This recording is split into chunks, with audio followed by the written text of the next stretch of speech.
there was also an admission from the NIH that it was funding gain-of-function research in Fauci Wuhan. announced the pandemic in 2017, long before all this madness had come to our screens. What was going on then behind the scenes when he was warning Trump? What did he mean? Obama banned gain-of-function in 2016, but that didn't please Fauci, that wasn't his dream. So the doc wasn't gonna sit back and accept the no, so he found another way to make the money flow to the Wuhan lab from the hands of the government, through the NIH to a group that's covered up. Wipe away that smirk, you cheeky little fuck. You know the wet markets is not how this thing showed up. What does he know? The fuck is he smiling about? Why does he know it? Such a smarmy little cunt. Oh, shit, is this recording? What does he know? What the fuck does he know? Why does he know it? What does it mean? Gain-of-function can improve the way a virus transmits from bats into humans and all sorts of other shit. Yeah, I can't see what could go wrong with it. Just roll up your sleeves, let us give you a hit.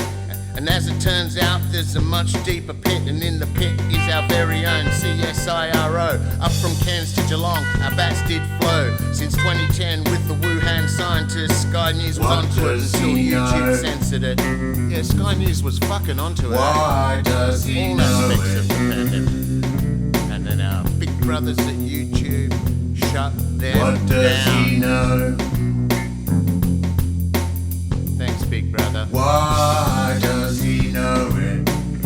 Fuck, what does it mean? Dr. Rand Paul has torn Fauci a new one. In the US Senate, here's a real and a true one. And we should be showing the world how this thing likely started. To not trace the source or explore is retarded.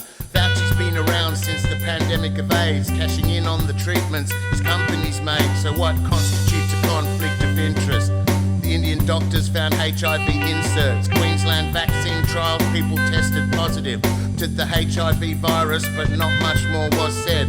These are the things we have the right to know, because if the world has changed because of this little bloke, then the public are gonna wanna see him drawn and quartered. When he opens up his mouth, the truth is distorted. He lied about masks and he lied about the vaccines. Who is this guy and why is he in our dream? What does he know? He's got a cheeky fucking little smirk like Bill Why Gates does. does he know it? What do they know? How do they know how to save us?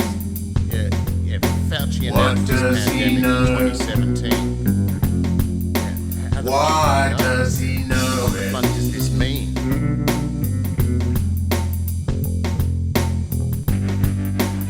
I thought I would bring that perspective to the topic today, is the issue of pandemic preparedness. And if there's one message that I want to leave with you today, based on my experience, and you'll see that in a moment, is that there is no question that there will be a challenge, the coming administration, in the arena of infectious diseases, both chronic infectious diseases in the sense of already ongoing disease, and we have certainly a large burden of that, but also there will be a surprise outbreak. What does he know? Why does he know it?